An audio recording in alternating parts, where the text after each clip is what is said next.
ఇయాల గాంధీ తాత వర్ధంతి అంటే కాలం చేసిన దినం అన్నట్టు గల్లీకెళ్ళి ఢిల్లీ దాకా గాంధీ తాత విగ్రహాలకు దండలేసి కొలుసుకున్నారు.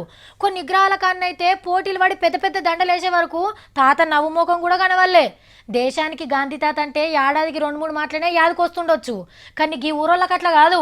పండుగలకు పబ్బాలకు ఇంత నైవేద్యం వండి ముందుగల దేవుళ్ళకి ఎక్కిస్తాం, అటంకా మనం తింటాం. కానీ ఈ ఊరోళ్ళు అట్లా కాదు, దేవుళ్ళతోని సమానంగా గాంధీ తాతను కొలుసుకుంటారు. ఏ కార్యం జరిగినా దేవుళ్ళ లెక్కనే గాంధీ తాతను కొలుసుకుంటారు. నిజామాబాద్ జిల్లా నర్సింగపూర్లా తాతల కాంచెలొస్తున్న ఆచారమట. మొదలు గుట్ట మీదున్న నరసింహస్వామికి పూజలు చేస్తారు. అటంకా ఊరు నడిమిట్లున్న గాంధీ తాత విగ్రహానికి పబ్బతి పడతారు. పాలాభిషేకాలు, జలాభిషేకాలు, కుంకుమార్చనలు జోరుగా నడుస్తుంటాయి. ఇంట్లో సత్యనారాయణ కథ చెప్పించుకుంటున్న గీ అన్న ఏమంటాడో ఇందాం. చెప్పన్నా. మనకు స్వాతంత్రం చెందిన దానికి తన చేసిన కష్టాన్ని, తన పడ్డ బాధని గుర్తు చేసుకుంటూ తనకు మా తరపున నివాళిగా అర్పించుకుంటూ ఏ చిన్న కార్యక్రమం జరిగినా మా ఊళ్ళో ప్రతి ఒక్కరూ మహాత్మా గాంధీని కొలుస్తారు. గాంధీ తాతకు పూజలు చేసుడు తాతల కాంచెలొస్తున్న ఆచారమట. లేకుంటే ఊరికి మంచి జరగదని మనోళ్ళ నమ్మిక.